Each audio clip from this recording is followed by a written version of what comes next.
अपने हाथों से कर रहे हैं, क्योंकि इनको मालूम है ये जितने श्रोता हैं शिव महापुराण के, ये बार बार नहीं आने वाले, बार बार नहीं मिलेंगे। ये तो भाव से आए हैं, और ये केवल साधारण श्रोता नहीं है, ये तो शिव के गण हैं जो मिल गए हैं, तो सेवा का मौका मिला। धन्यवाद देता हूं मैं सभी सेवादारों को, बहुत बहुत भाव से, बहुत भाव से जो सेवा महाराज खूब कमाया कमाया कमाया कमाया।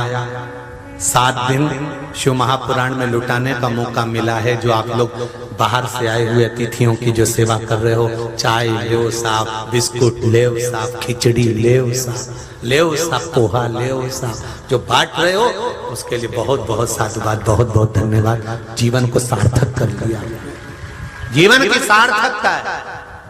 लिंगायत संप्रदाय के सभी भक्तों को बहुत बहुत साधुवाद देता हूं, जो सेवा में लगे हुए हैं, बांट रहे हैं, गली गली में खड़े हुए, उनको बहुत बहुत साधुवाद। शिव सती तुम भूल गई, तुम रो रही हो, तुम जानती नहीं हो तुम्हारा उमा का प्रागट्य हुआ था, तुम उमा बनकर प्रकट हुई थी सती।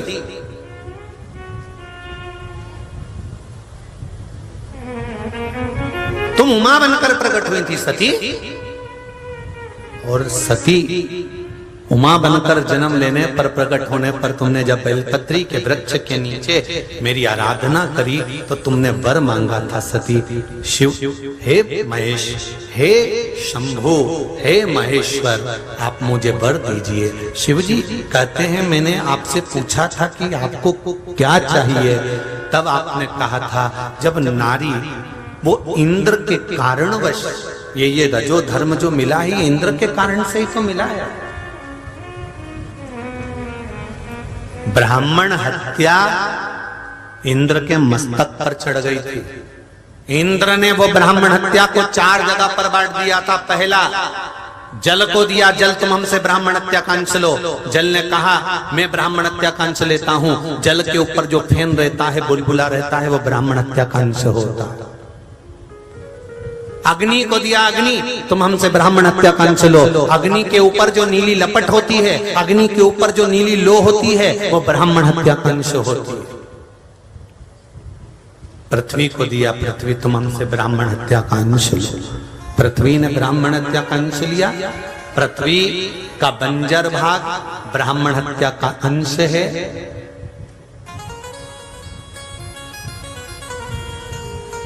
स्त्री को दिया, नारी तुम हमसे ब्राह्मण हत्या का अंश लो। स्त्री, नारी ने ब्राह्मण हत्या का अंश लिया तो उसका रजस्वला होना ये ब्राह्मण हत्या का अंश है।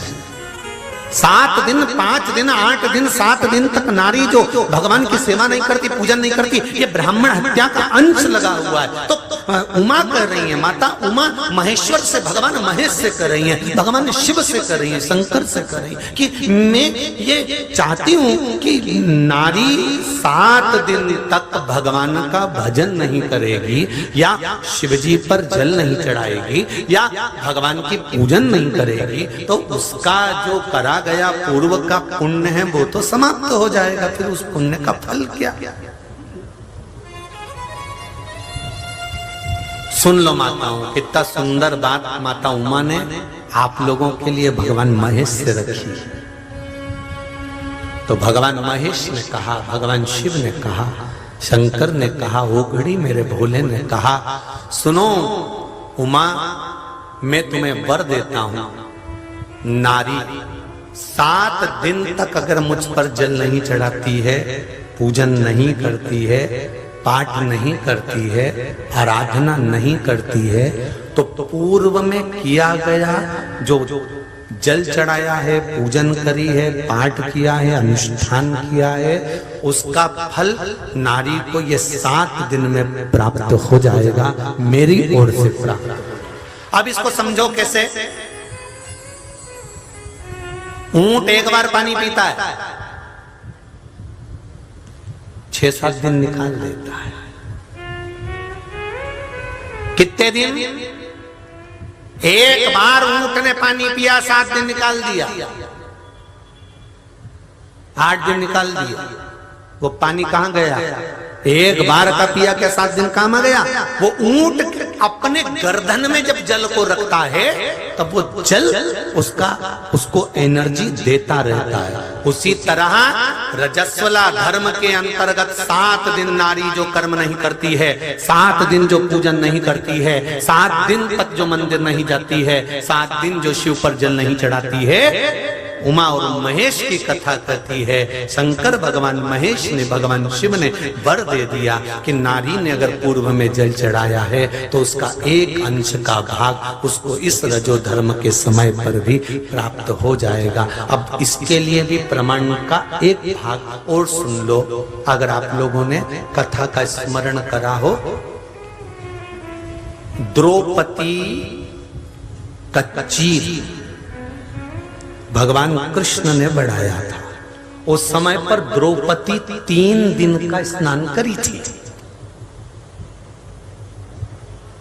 कितने दिन का? बोलो जरा जम के बोलो। रजस्वला धर्म का 3रा दिन था द्रौपदी का। दुशासन केस खींच कर लेकर आया था, चीर खींचा जा रहा था।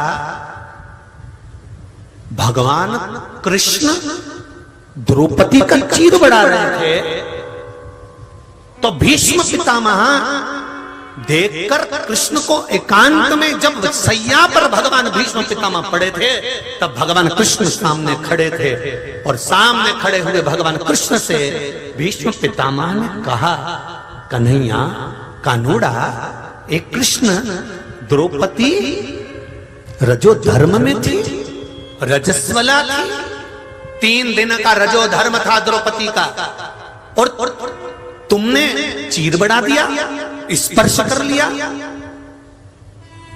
तुम जानते नहीं हो कृष्ण, तुम द्वारिका के नाथ हो, तुम बैकुंठ के गौलोक धाम में रहने वाले नारायण हो। मैं जानता हूं क्या भगवान रजो धर्म धारण करने वाली स्त्री को भी छू सकता है? भगवान कृष्ण ने कहा, भीष्म पितामह आप जानते नहीं हो, द्रौपदी मेरी आराधना करती थी, इसलिए रजो धर्म के समय पर मुझे उसका साथ देना था, क्योंकि पूर्व का पुण्य उसके साथ में था। जब नारी रजो धर्म में रहती है, रजस्वला धर्म के समय पर नारियां सोचती हैं हम रजो धर्म में हैं, और रजो धर्म के समय पर अगर प्राण छूट गए, मान लो मर गए, पूजन तो करी नहीं थी, पाठ तो करा नहीं था, अनुष्ठान तो करा नहीं था, मंत्र जाप तो करा नहीं था, फिर क्या इसको नरक मिलेगा? क्या नारी नरक चली जाएगी उस समय पर मरने पर? नहीं, उसका पूर्व का पुण्य यहाँ दिया जाता है। और भगवान कृष्ण कहते हैं इसलिए मैंने द्रौपदी का स्पर्श करा, चीर मैंने बढ़ा दिया, क्योंकि पुण्य सामने आकर खड़ा हो गया, उसका पुण्य। ये बहुत बड़ी समस्या है माताओं में। माताएं बहुत टेंशन में रहती है कि इस समय पर हमारा क्या होगा, 6-7 दिन हम मंदिर नहीं जा पाते तो क्या हमारा भजन का क्या? उसका बल बड़ा, पूर्व का किया हुआ भजन का प्रताप आपको इस समय पर क्षण भर भी मिलता है, थोड़ा ना थोड़ा प्राप्त जरूर होता।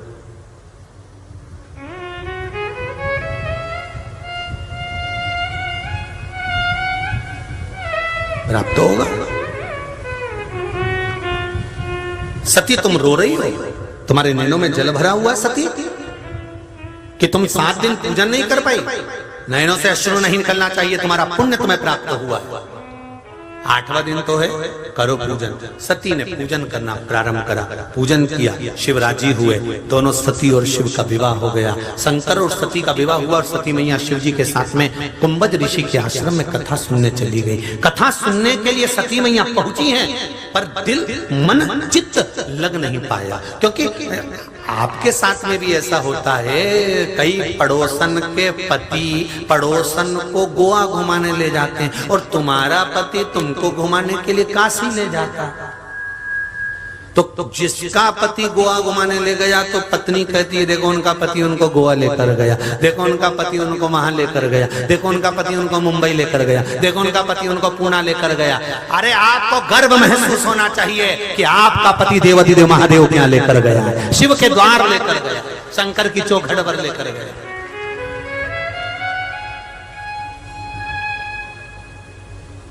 जितने लोग बाहर से कथा सुनने के लिए आ रहे हैं, पर्री बैजनाथ से हटकर जितने लोग कथा सुनने आ रहे हैं, अगर तुम्हारे पति गाड़ी चलाकर ला रहे हैं, तुम्हारा रिश्तेदार गाड़ी चलाकर ला रहा है, तुम्हारा पति गाड़ी चलाकर ला रहा है, तुम्हें लेकर आ रहा है, और कहना जरूर अपने पति से, कमाने के लिए जिंदगी पड़ी है, पूरा जीवन कमाओगे और कमाएगे यहीं देख कर जाओगे, औलाद को दोगे, अपने लिए क्या करा है?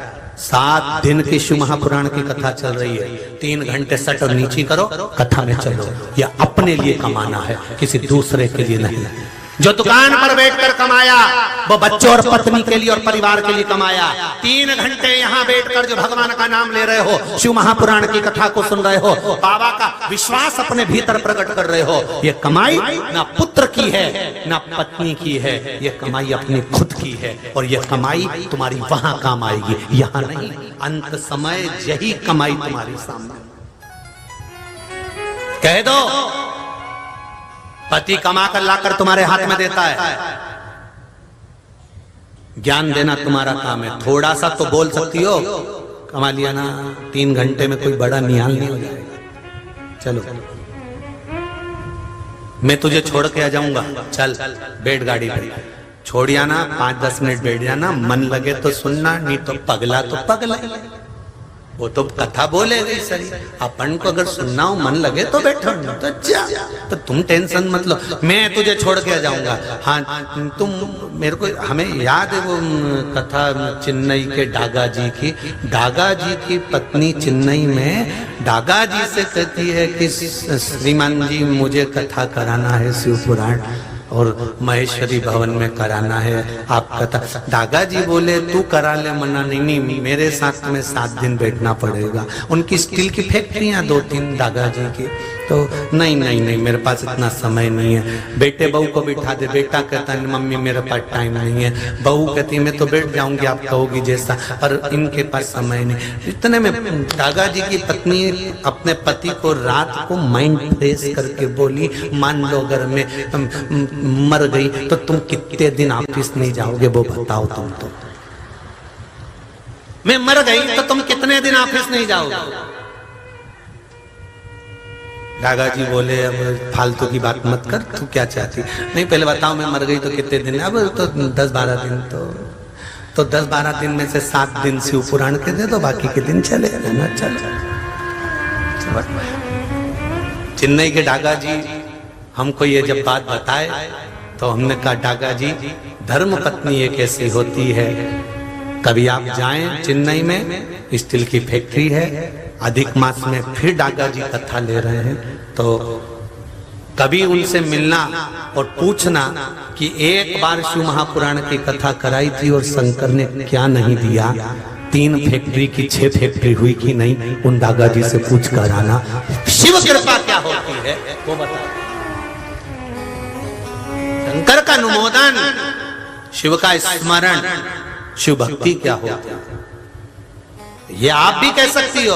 पूरा जीवन पड़ा कमाने के लिए, कोई 7 दिन ही नहीं है, पूरी जिंदगी कमाना है। करना ही क्या है? बच्चों को सीए कराना है, डॉक्टर बनाना है, इंजीनियर बनाना है, ये बनाना है, वो बनाना है, और बनेगा वो ही जो उसको बनाना है, ये मर्जी उसकी। बड़ा चलो दोनों कथा सुनेंगे। ईश्वर जी गोरा जी बनकर, गणा और गौर बनकर, चलो क्या होगा कथा सुनने से? कुछ नहीं होगा ना, कोई बात नहीं, बैठो तो सही, हमें भी मालूम है कहीं नहीं होगा, बैठ जाओ, चलो चल बैठो। तो अब सती मैया को ले गए, पर चित्त नहीं लगा, मन नहीं लगा, मन विचलित हो गए, विचलित हुआ। सती मैया ने सोच लिया कि मेरे प्राण छूट जाए तो अच्छा, और सती मैया जलकर भस्म हो गई। हिमालय राज के घर में पार्वती का जन्म हो गया। माता पार्वती और शिव जी का मंगल विवाह होता है। बहुत बहुत संवाद माता सती के और शिव के, बहुत संवाद। सती मैया जब अपने पिता के घर में यज्ञ में नहीं गई, जितने भी लोग जा रहे थे देवता हूं वो सब वहीं से निकल के जा रहे थे। कहां से? कैलाश पर्वत से। अच्छा आज का जमाना हो तो कह दे कि यहाँ तो एयरपोर्ट है तो यहीं से बैठना पड़ेगा, देवता उनको तो अलग अलग जगह से चले जाना था, पर वो नहीं, जब भी जा रहे थे दक्ष प्रजापति के यहाँ यज्ञ में, दक्ष प्रजापति के यज्ञ में जितनी बार जा रहे थे देवता, सब कैलाश पर्वत से जा रहे थे, जैसे इनको यहीं से जाना और कहीं से रास्ता ही नहीं। क्यों जा रहे थे? सती को थोड़ा सा नमक छिड़कने के लिए पूछते हुए जा रहे थे, हमको तो बुलाया है सा परिवार, तुम्हें नहीं बुलाया। सती